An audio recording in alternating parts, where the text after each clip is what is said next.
Hi, my name's Jason Barcham. I'm an associate partner with Servian, New Zealand. Welcome to the Technology Whisperers, a technology and innovation podcast brought to you by Servian with your hosts Alistair Ross and Sean Muller. Join us as we demystify the latest emerging innovative technologies for businesses of all shapes and sizes, sharing our thoughts on how you can improve your current technologies, practices and processes to transform your business.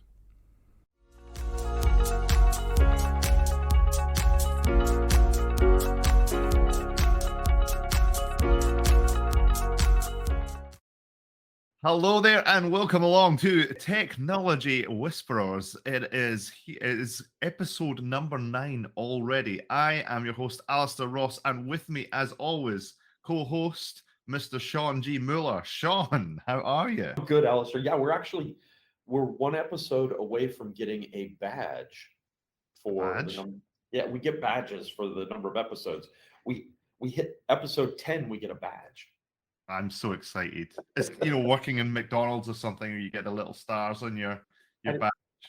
That's right. We're going to get a badge to go with our name tags. So when we show up for the podcast, yes. We won up like Super Mario. Awesome. I can't wait. That's right. Double digits all the way. Yeah. They gamify everything these days to keep people's interest, right? Well, I thank you in any case, listeners, for your interest in the Technology Whisperers as we've been going through lots of different topics. I hope that you have been interested in all of them. And of course, if you do have some feedback for us, we're always happy to hear that. So before I forget to say that at the end of the podcast, please do stick around, and we've got our contact details at the end of the podcast so that you can get in touch with us and let us know if you've got any thoughts. And of course, if you listen to last podcast, we had Cam Chapman on it, and he talked about a great number of things. And I thought that was a really, really interesting little collab that we had there. So if you would like to guest appear on this podcast, then please do send through your details. We'd love to hear from you. Yeah, Today's absolutely. podcast, yes. Absolutely. So today's podcast is all about cloud native development, isn't it, Mr. Muller? Yeah, this so deep in our roots of this idea of demystifying technology, I hear a lot from the business side, by the way, and the technology side of this idea of cloud native development or cloud native applications, or we're cloud native, our business is cloud native. And Alistair and I were talking, I think a couple of weeks back, and we started bouncing this idea around that I think a lot of businesses they don't fundamentally understand, or they have an impression, or they have an assumption about what cloud native applications or cloud native development is and isn't. And so I thought it would be valuable or useful for us to do an episode where we could kind of demystify what cloud native means and what it doesn't mean, and some of the urban myths or misnomers that get used, especially in the technology world, about what cloud native development is. Absolutely. Yes. So, yeah, I think there's lots of workplaces that we've been into recently, both Sean, you and I, where we've heard the same story. And that is, oh, yes, we're cloud native. We're cloud first. We're cloud ready. We're cloud this, we're cloud that. And the saying lots of the right sounding things, but when you scratch the surface, there seems to be, for whatever reason, and sometimes very valid reason, issues with their approach that they have. Yep. So we really wanted to debunk a lot of myths around what cloud native actually is. And we're talking cloud native development, but also deployment. So all of the different subtopics of that. So we take into approach the development practice in this podcast today, as well as applications and infrastructure, and a little bit maybe about how we migrate from the legacy or the technical debt that we've talked about in a previous podcast into a cloud native approach. Yep. So maybe, Sean, if you could just start us off with a bit of a definition of what, in your mind at least, cloud native development is all about. Yeah, so it's a good place to start, Alistair, because it gives us a kind of a reference language to talk about it. And if you're on the business side and you're having a discussion with your technology teams, having at least a starting point, by the way, from the technology side, having a starting point to talk to the business makes a lot of sense. So in my mind, cloud native means that the application and the tools and the pieces that are used to deploy and develop those applications leverage cloud services and functions to get the most optimum usability, availability. So if the choice is between, we're going to have all of our custom code on a VM that's running in the cloud, or we're going to use VM services that are maintained by the cloud provider, the second one would be cloud native. The first one would not be cloud native. And that kind of hits one of our first misnomers that you and I talked about, Alistair, was this idea that, well, we're cloud native if everything we're doing is running in the cloud. So the idea would be to go for a cloud native application would be that the application would leverage the cloud service provider's services to have the most availability, to have the most supportability, to have the best security posture, and to have the best ability to increase and add features as we go forward. If you're not using cloud services, even if you're in the cloud, you're not taking advantage of the framework of being cloud native. So when we start talking about why would you want to be cloud native? So the second piece of this is, okay, we've got a working definition. We know we want to use cloud services before we try and build it ourselves, but why would we want to do that? What is the advantage to an organization to have things that are cloud native? And we will come back to this idea that there are still some reasons and some things not to be cloud native. There are back-end systems that it makes sense not to be cloud native, and we can talk about that. The advantage to a business in being cloud native is that there is a cost in time, functionality, and capability associated with maintaining and supporting and providing application capability both to the internal businesses but also to clients. The example I like to use is Netflix. So for Netflix to be 24/7 available for their streaming video service across the world in multiple different regions and multiple different languages with all of this content that's available, they could have built from the ground up their own platform to be able to do it. It would have been massively expensive. They could have put all of the support teams in place to build and maintain all of the infrastructure pieces, all the security pieces, all the database pieces to get everything in. Or they could decide to go cloud native, which is what they did. They leveraged cloud services within their cloud provider and leveraged and leaned on the cloud provider to provide the infrastructure services, the upgradability of those services. So when the choice came up of, we've got a choice between build our own or leverage the service that the cloud provider already provides, unless there is a fundamental functional security or business reason not to use the cloud service, they use the cloud service. And to your point, Alistair, we hear a lot of strategy around cloud first. That is the definition of cloud first. If we have a choice between building wherever it is or using a cloud service, unless there is a distinct reason not to do it, and there are security reasons and there are availability reasons and data sovereignty reasons, but we choose to do the cloud service first because we want to leverage the availability, the supportability, the security controls, everything that's around that as a cloud service, because the hyperscale cloud is going to invest in that in a wider manner than we are. Yeah, absolutely. So, I mean, I'll just drill down a macro example, right? So before I do that, it's probably worthwhile pointing out that most cloud providers these days, most sizable ones, so we're talking about really the big three here. We're talking about Azure by Microsoft. We're talking about GCP, that's Google Cloud Platform. And we're also talking about Amazon's AWS, Amazon Web Services.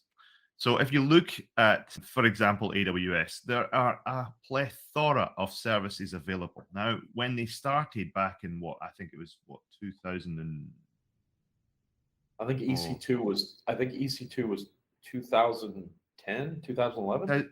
something around there. Yeah, I can't remember exactly off the top of my head. I think actually their first service was S3. It wasn't even EC2. EC2 was You're just right. after. It was S3. You're absolutely right. And But anyway, yeah. So I'll they've look got a at- plethora of services, right? And it started off with just these sort of two little core services. S3 it's called a simple storage service, and then EC2 is the elastic compute service, which is basically servers in the cloud. So if you want to be really pedantic, it's a bunch of computers that are in a data center somewhere Yep. that just so happen to be hosted by Amazon. That's all there is to it. When people say the cloud and it sounds like this mystical thing, it really isn't. But what the value is that's been drilled on top of that over the years, it's, S3, just some storage, EC2, just some compute. It's exactly the same stuff as that you would have had in your data center back in the day. What happened after that is that these cloud providers, AWS and Azure and GCP, all saw that they could provide more value on top of these services and built on top of that. So here's a macro example for you as I was getting to. A macro example is where these cloud providers have provided database services, for example. Database services, you could set yourself up, in the case of AWS speak, an EC2 server and install a database server on there. So that could be SQL Server, it could be Postgres, could be MySQL, could be any database server you want, right? And that's cool. That's fine. It's you have to have a team of DBAs who are qualified in that particular database technology in order to manage that database. I mean, if you're coming from a classic, you do it yourself kind of background, that makes perfect sense. Yep. When you're dealing with things at scale, though, and you've got an enterprise environment, dealing with, what more than one database starts getting quite complicated. You get into things like replication, disaster recovery, proper database management. All of these things start to take a toll, and you need a team. And upgrades. And oh yeah, absolutely. Yes, very good point. I'll come to that. Yeah. So upgrades. Yeah. So once you start putting all of that puzzle together, there's a lot of human time and effort involved in just what I'll collectively call managing a database. All right. So once the cloud platforms evolved, especially I think AWS were first in this this process, they released a thing called RDS, which is Relational Database Service. And all it is under the hood is basically Amazon saying, we're going to take that pressure off of you.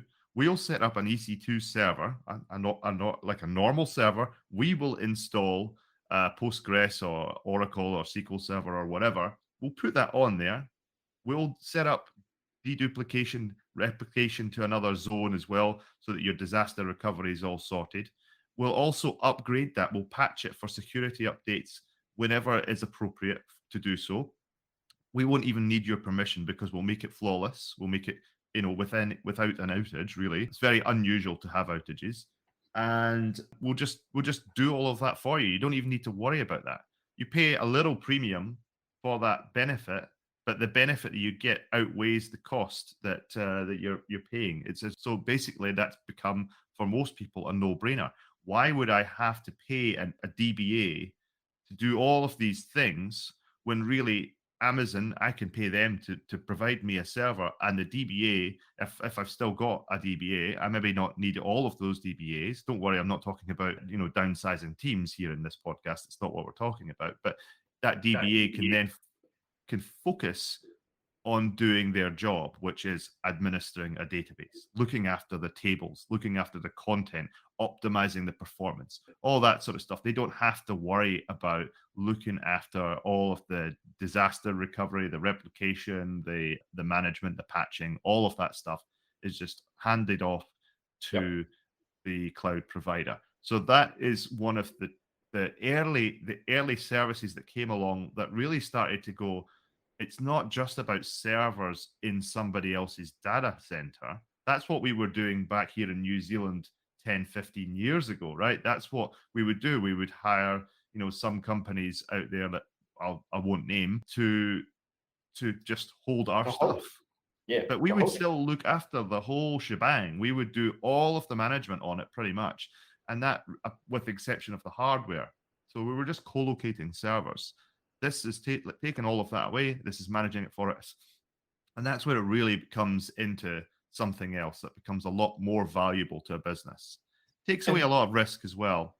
And then just finally on that was the macro example there with a database service, managed database service. But this has really expanded out now to a massive amount of managed sort of services all the way up. So we've got infrastructure as a service, that was the EC2. Then we've got, platform as a service, that's the managed database service. And now we've got levels of things as a service on top of that. So there's business applications, there's blockchain, there's containerization, there's databases, as I mentioned, there's gaming, Internet of Things, machine learning. That's a big area for you, of course. AI as well, media servicing and streaming, robotics, satellites, serverless storage, you name it, they're all there in the cloud, and you can press a button and basically get them pretty quickly. Yes. So that's really one of the turning points for cloud services. You agree, Sean? No. It absolutely is. Now I want to touch on something here, because from the business perspective, that would sound like, great, I don't need an IT department. I just push a button and I get. Here's where cloud native development comes into it. All of these services can be interconnected to give you the business outcome you want. They tend to be done in a decoupled manner so that individually they can be upgraded without impacting the other ones. But the key is that you have to configure them and interconnect them. So if you go into, and Alistair's done an exceptionally good job explaining or using AWS services as an exemplar. If you go into Azure, you get the same exact thing. You get a plethora of services that Azure offers. Out of the box, they're not plugged into each other.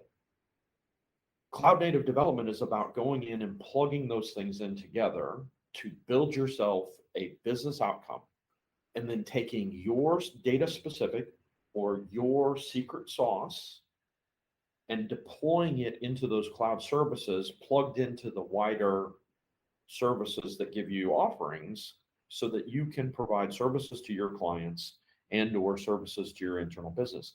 And that's cloud native.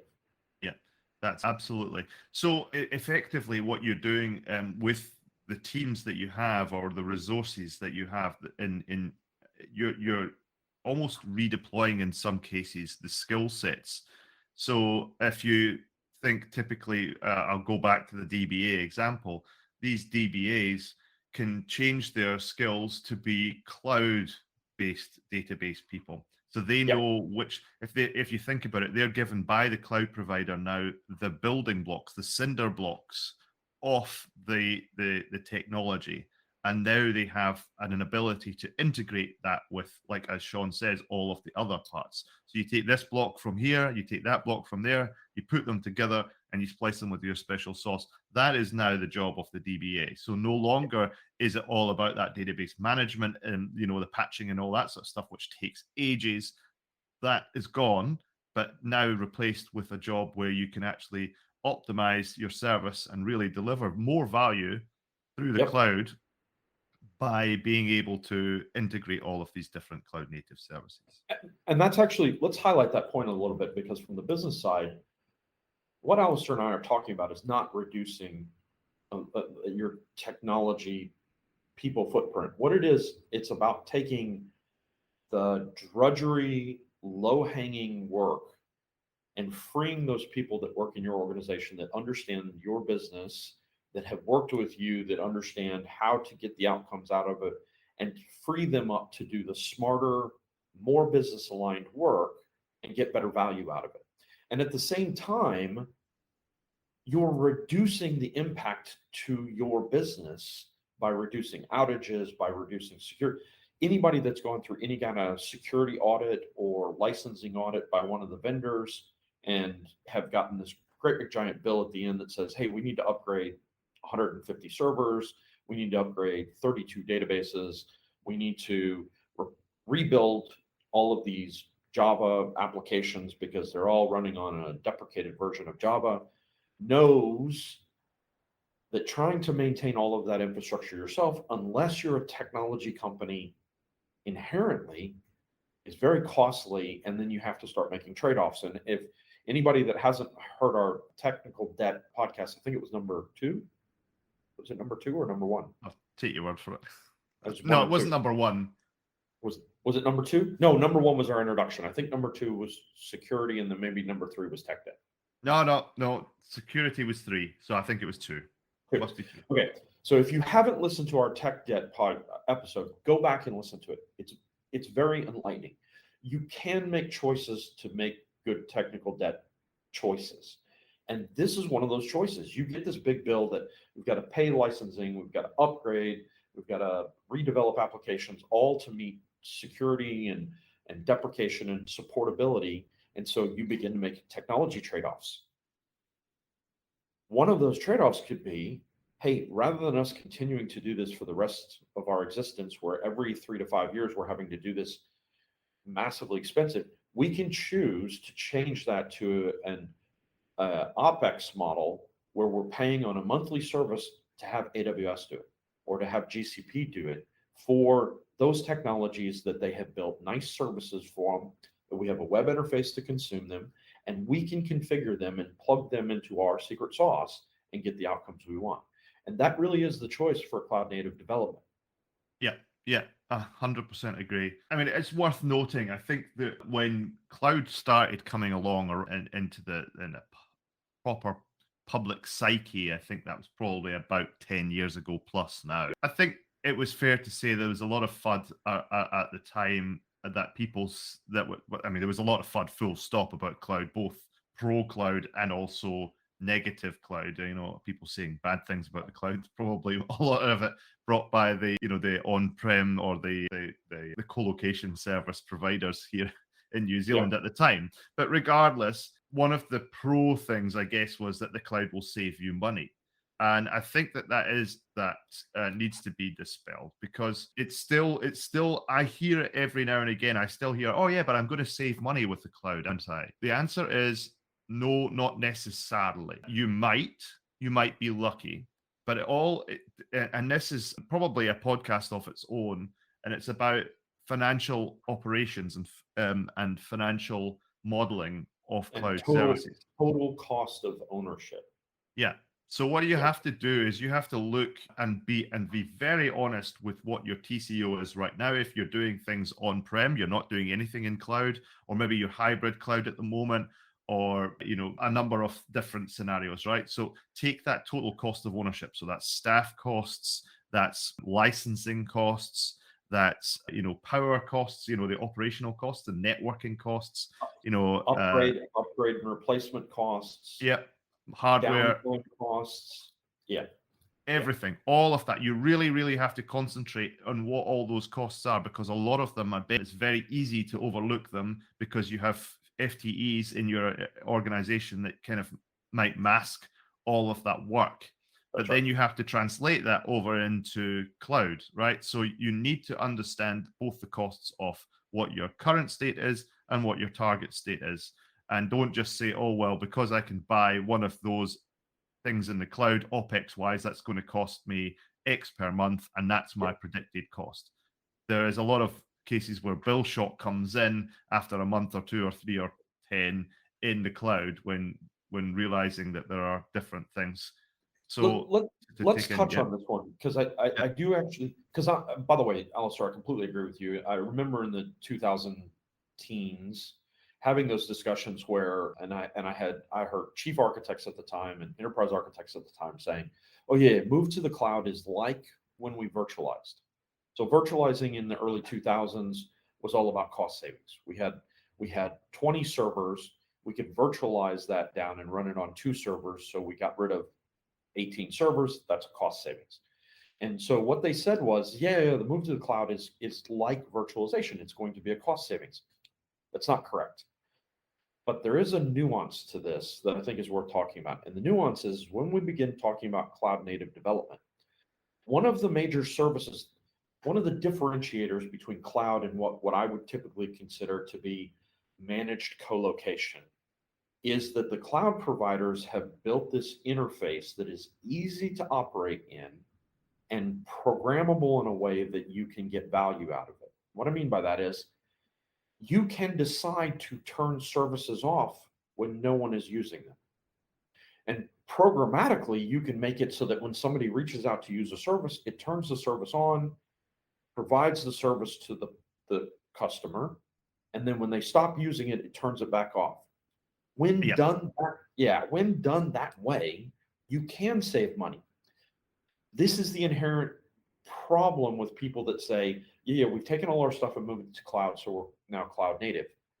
If their applications have been designed to run 24/7 on premise, so that the applications and that are dependent on the database that sits behind them, the database can never be turned off. So the application end to end cannot be turned off. That's the way it's designed. To turn it off, you're going to crash the database.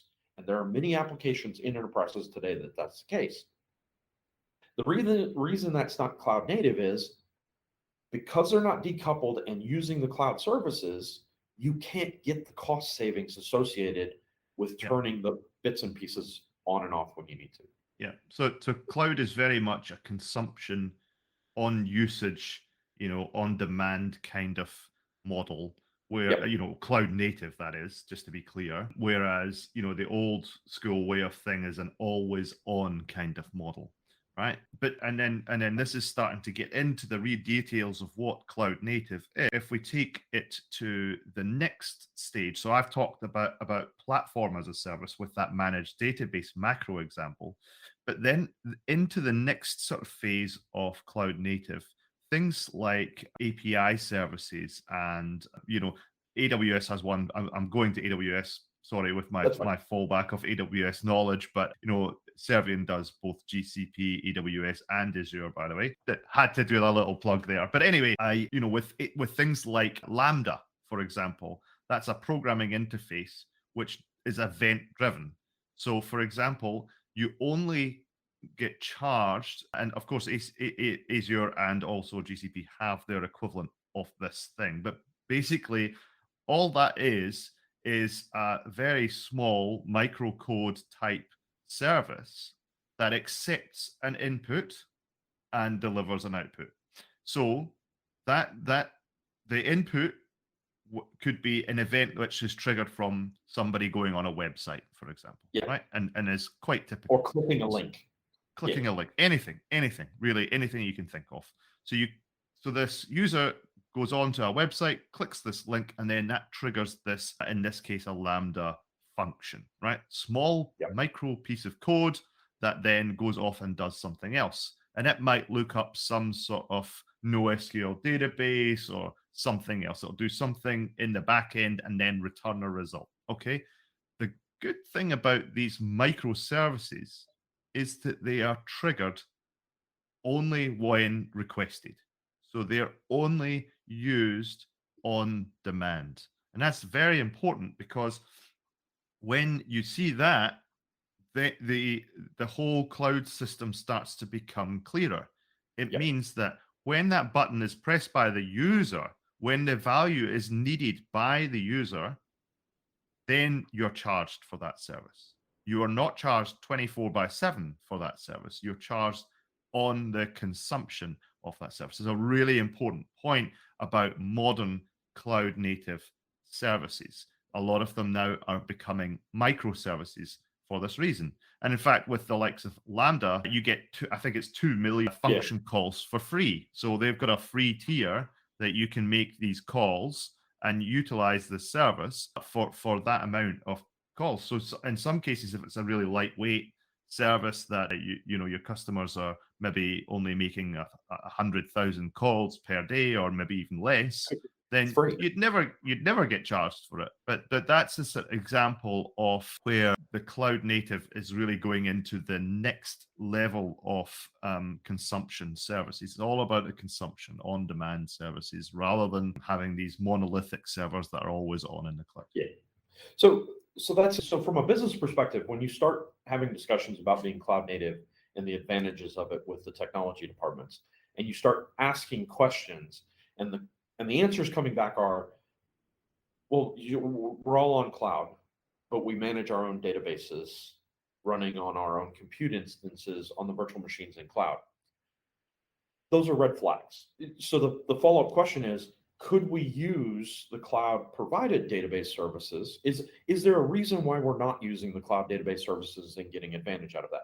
And oftentimes the response is, and this is going to come to the migration discussion that we're going to have, oftentimes the response is, we can't move our databases onto the cloud managed ones because our version of database is too old, or the applications that were built to query it are coupled too tightly for us to be able to migrate it over.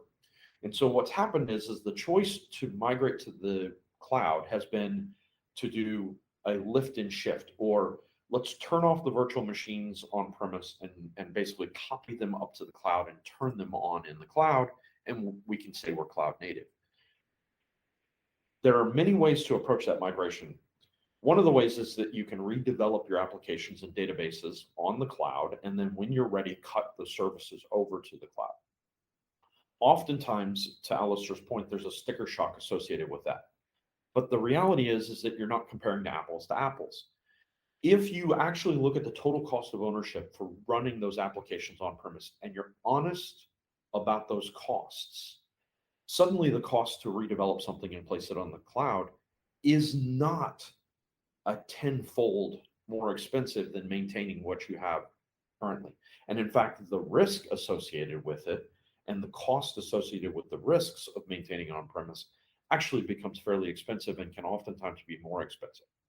But if you've already moved into cloud and you're running your own databases and you have tightly coupled applications and you're not taking advantage of the cloud services to be able to do that, the secondary option is to do that lift and shift and then redevelop once you're in the cloud and leverage those cloud services.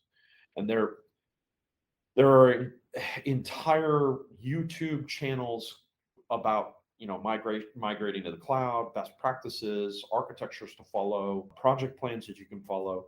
Most of the hypercloud scalers, so GCP, Azure, AWS, at some point, Alistair, we're going to have to do an Alibaba Cloud episode just to talk about Alibaba Cloud. Most of them have frameworks that help you do that. And by the way, there are automated tools out there like Cloudera and a couple of others that will take a look at your on-premise technology and help you figure out what makes sense to migrate to the cloud and how to do that.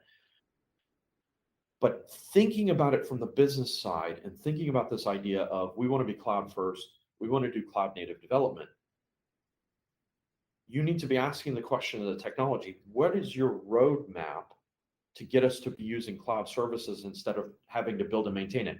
Not because I want to get rid of technology people, but because I want to free them up to do the more smarter, better things for our business and get them to stop doing all that low-hanging, we're doing, the latest database upgrade, which, by the way, might take 3 months. Okay, so I was just trying to find my documentation there about the different types. I wrote some paper a while back about the different types of cloud migration, but I haven't found it in time. So basically, I think I categorized it as there's about 7 different types of styles of migration approach that you can make, and of course, just one of them is the lift and shift approach. And so really what is important to do is looking at your workloads right now is to categorize what the target, the end point that you would like it to be, what the end goal is. Really think about that and then work back from that and see what the appropriate way to migrate your services. And sometimes, of course, lift and shift is the appropriate answer. Sometimes it's lift, twiddle, and shift, lift, twiddle, and migrate. And then there's also just, the point of let's just drop what we're doing right now and start a brand new cloud native service, switch off the old one. There might be a migration of data that needs to be done as well. So think about the data types. So you might be going, to make it simple, you might have one type of database right now, which is a IBM DB2 database, and obviously that doesn't completely just drop in with a SQL or a Postgres database, which is managed in the cloud. So you would need to then twiddle the details in there and move it across. So there's lots of different things to consider in order to get your database sorted. But there are, again, a lot of the cloud providers provide services now to help with that migration as well. So, for example, again, I don't know why I keep going back to databases. I'm not even a DBA, but it's a good, easy to thing understand. to understand, Yeah. right? So, Yeah. all the cloud providers provide something called DMS, for example, or database migration service, which basically ingests the data which is in your database and takes it and then migrates across into. And so obviously your mileage may vary. Some of that works extremely well, especially if it's like the same type to type. So if you've got SQL Server on one end and then SQL Server, as the managed service on the cloud provider side, then often those go fairly well without much of a hitch. But then your mileage can vary because you might have different versions and different types and so forth. So there's a lot of that to take into consideration. And that whole process of migration can be quite lengthy, quite time consuming, quite costly. But it doesn't always have to be when you have people around you that understand the target and understand the source. And that's when sometimes it is valuable to think about, going outside of your team and having consultants and so forth come in as well, who are, cloud experts and so forth. Yeah. Bringing in an MSP or a service integrator oftentimes for the project around migrating, whether it be a redevelopment or a lift and shift, or generally the smart way to do it is a hybrid of those two, right? We redevelop what makes sense, we lift and shift what makes sense. But you're right, because most organizations, I liken this to, in your lifetime, you may buy 7 houses, right? So you're not an expert in buying houses. A business is not going to have the internal capability to do these massive cloud migrations, because they're probably going to do it maybe once, maybe twice in the life of the business. Bringing in a service integrator or an MSP that has, or consultants that have experience doing this in multiple different companies and they know all the pitfalls, oftentimes can provide you a lot of value, because you just don't have the expertise in-house to do that. Yeah, that is true. And as I said, though, it is important to have somebody as well who understands current state. And those people, if you've got the things like the DBAs, again, going back to that database example, those are the people who are really important to have. Those will be seasoned experts on the databases, on that platform in-house that know their stuff.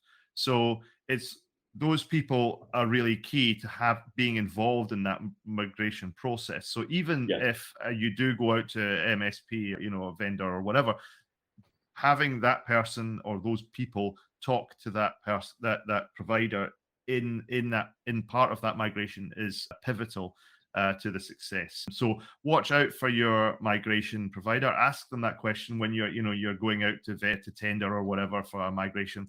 Ask them that question. What would you be doing with our team of people when you go to make that migration? And if they don't have a good answer, if they don't say, oh, yeah, well, we'll be interviewing your people, understanding their capabilities, understanding what roles they play, and understanding what their opinions about migration would be, and all of the sort of the technical stuff which is underlying, which probably only they know in their head, right? They might document it if they're really good, but a lot of the time it's just sitting in somebody's head somewhere. If they're not saying things like that, that to me rings alarm bells. So you do need to choose your vendor carefully, because some not all of them are as good as. No, I completely agree. You should be questioning whether or not that the project can be successful if they're not willing to, because both the current state and the end state, your internal technology people will have an ideal of what it looks like today, and to be able to support the business, what they need to be looking like when you get to finally in the cloud. What you're bringing in the expertise to is help you get between those two, because that's not something that you do very often.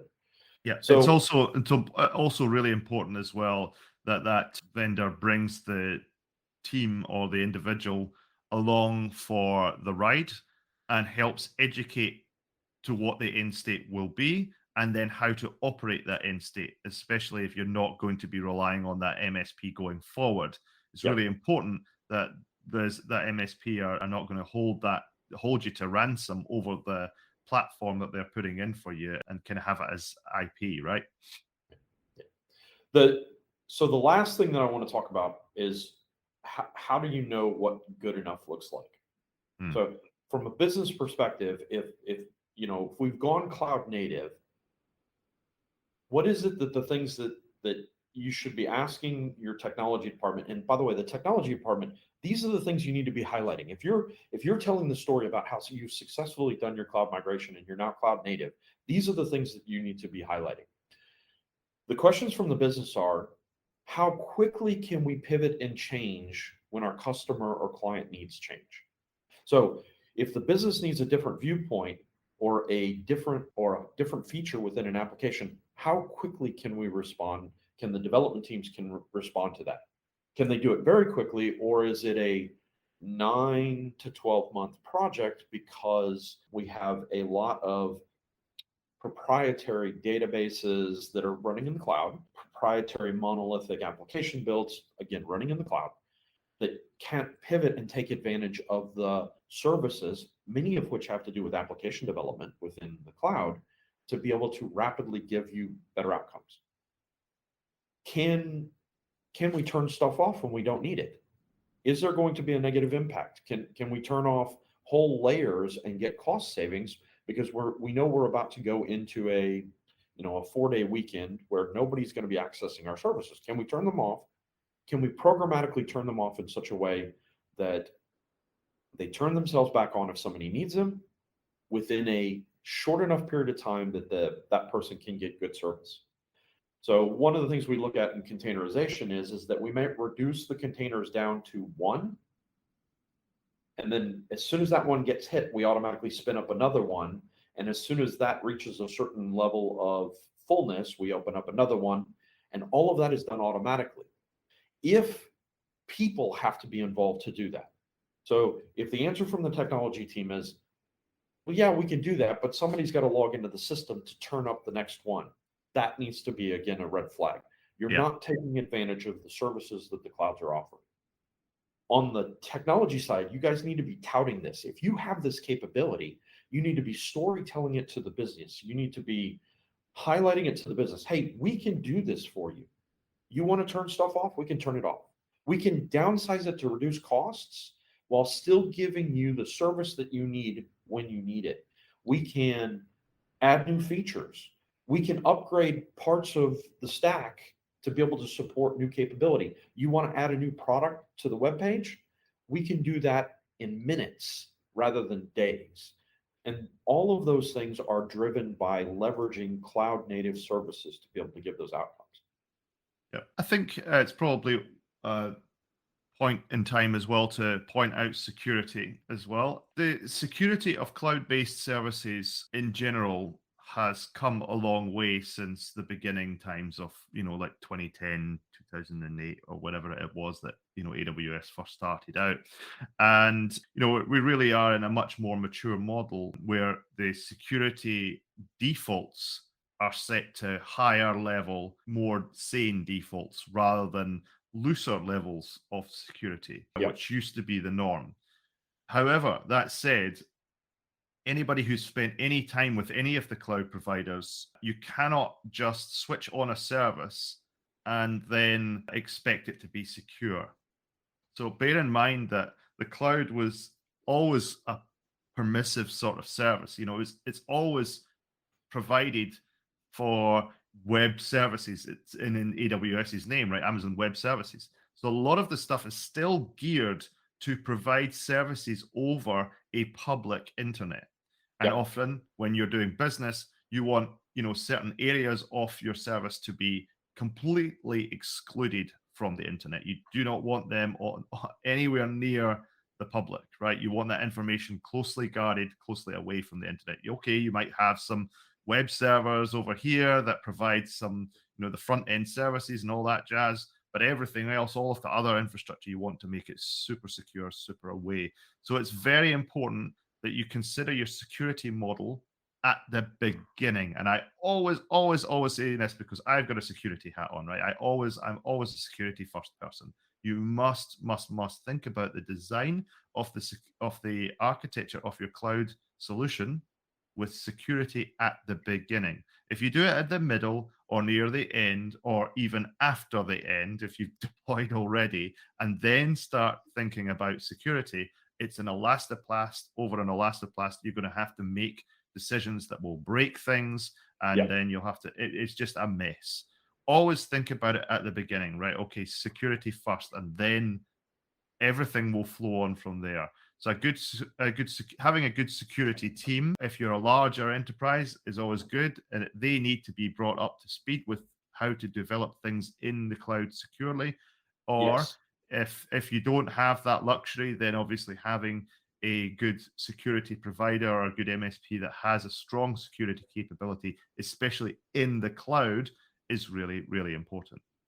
And so this is one of those interesting things where cloud native is actually a really good thing, because Alistair's right.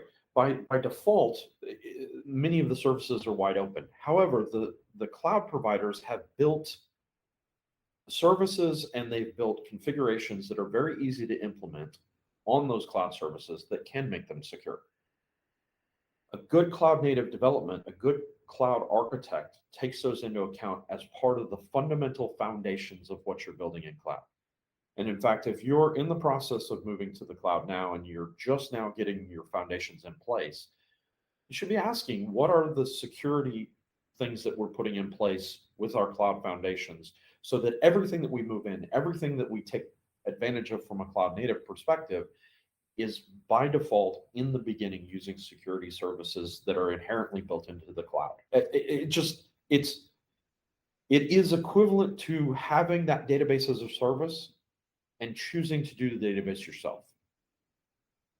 If there's security services there that you can turn on and leverage within the cloud, they will be easier, they will be more aligned, and they will give you a better outcome for the cloud services that you're consuming than not turning them on. Yep. So, and it's probably worthwhile pointing out that network security is not like the traditional network security. In the days of Sean and I, when we were doing our thing in networking, so both of us have a bit of networking background, Sean more than I, but basically we would be creating things like VLANs and subnets and segregating physical networks. Yep. All of that's kind of gone. It's been replaced with different levels and different ways of logical thinking.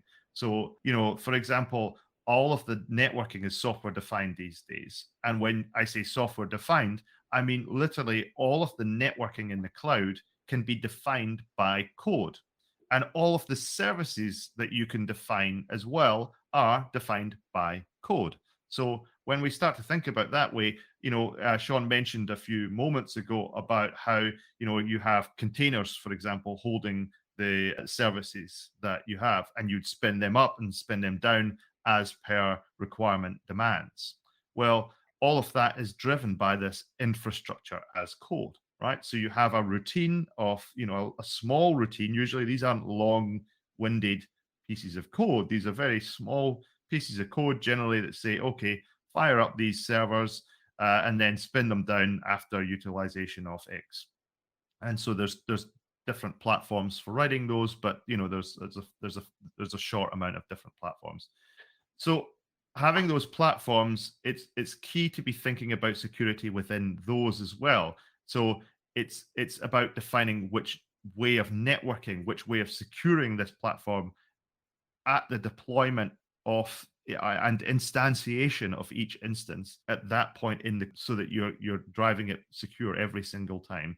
That's where you want to build it in, which is a different way of thinking from where we used to be, because we used to have a network guy over there in the corner, or girl over there in the corner. They would secure the network so that we'd have our bastion or firewall or VLAN or all hard of that shell around the outside of the company. Yeah. And that then way all squishy. Exactly. So that way of sort of thinking is almost completely irrelevant these days. When we're dealing with cloud native, we have to have a thought of zero trust, right? So we're actually thinking that everything is a level playing field. So we don't have a network edge in the traditional sense where it's us and them. We have maybe a demilitarized zone in the middle. None of that. It's all one level playing field. So we have to think about zero trust, as little as trust as possible. And that's basically the way that we're going with the security there. So just a little bit of a tidbit about security, because I would feel like I would be doing a disservice to not talk about it. We probably need to plan, Alistair, to do a second security one where we go in a little bit more in depth. I'd love to go, and I believe it's on our to-do list to do a DevSecOps podcast. But yes, it is. How we bake security into the development of applications. Because Alistair's right, we're moving to a place where every application, any connection to an application is going to have to be validated, and there are going to have to be governance and rules around it. And even accessing the data through the application is going to require validation and governance. And those just need to be, cloud native takes advantages of the services that allow you to do that in a robust but repeatable and quick enough manner that you can deploy and you can flex and you can change based on what people are doing and interacting with you. Whereas previously, for us to do that, every time we wanted to make a change like that and take all that security into account, we were spending, 18 months on a project to be able to make it happen. Cloud native development allows you to be more agile, allows you to be more responsive. Some of the companies out there are down to the point where they are doing software updates and deployments across their stack. We haven't even talked about limited blast radius deployments. The ability to say, yeah, I don't want to deploy this application everybody. I want to deploy it to 10% of the people out there so I can test to see if it's going to work. And Netflix, for as per your example, they're a great exemplar of just doing that. They'll do A/B deployments. They'll do all sorts of little tests and tweaks on their platform all over the place. That's right. And it can be hugely advantageous to a company to be able to be that nimble when it comes to the services that they're offering their clients and customers, while at the same time being secure and available enough. Because that's the big challenge, right? I'm going to create an application that is secure and available enough, but I need to be able to make changes on it rapid enough that I can respond to the clients. I can remove all the security and availability, and I can make changes willy-nilly, and we can have outages and security events, or I can put it in cloud native. And yes, I can have all those controls, security and availability and everything else, but I can still deploy rapidly in an A/B manner or a limited blast radius manner, test, see if it works in real life. And if it works, then use those infrastructure as code to roll it out to all the other people that are using it literally within hours across the stack. Yeah. Well, Alistair, cloud native is one of those things that I could talk about for hours. Yeah. I mean, it's a very, very long topic, and I think we could talk about a whole bunch of things. And I think that maybe if we get some feedback on this podcast, maybe we could do some more. Like, I think a lot of CXOs and so forth are worried about cloud lock-in. I think that's one thing that we could probably talk about as well, but I think we've run out of time for this podcast. Yeah, I think cloud lock-in and what multi-cloud is and isn't. I think an entire multi-cloud episode might make sense. Yeah, but I think hopefully we've demystified what cloud native means to you on the business side. Hopefully we've given you on the technology side the tools to be able to describe what cloud native is to the business so that you can be successful. But as always, thank you very much for listening. Yeah, it's been a pleasure to have you along. And yeah, as I've said at the beginning, it would be great to hear your feedback from you wherever you are listening. You can get in touch with us. You can get in touch with Sean. How can people get to know what you're up to and get in touch with you? Oh, I'm on all of the social medias. If you search for Sean G, whether it's Twitter, Facebook, Instagram, Pinterest, all of the social media. Yeah, Pinterest. That where you put your recipes. Yes, I really nice meat cooked out on the Barbie. Yes. Or you can reach out to me at sean.muller@servian.com. Excellent. And myself, you can reach me on LinkedIn, linkedin.com/in/Alistair J. Ross. You can also get me on YouTube. I've got a little YouTube channel where I just do geeky things. If you like some time out from that, that's youtube.com/alsgeeklab. And finally, via email, alistair.ross@servian.com. Again, thank you for listening. We will catch you again on episode 10 of the Tech Whisperers. Looking forward to speaking to you soon. Cheers. Bye-bye.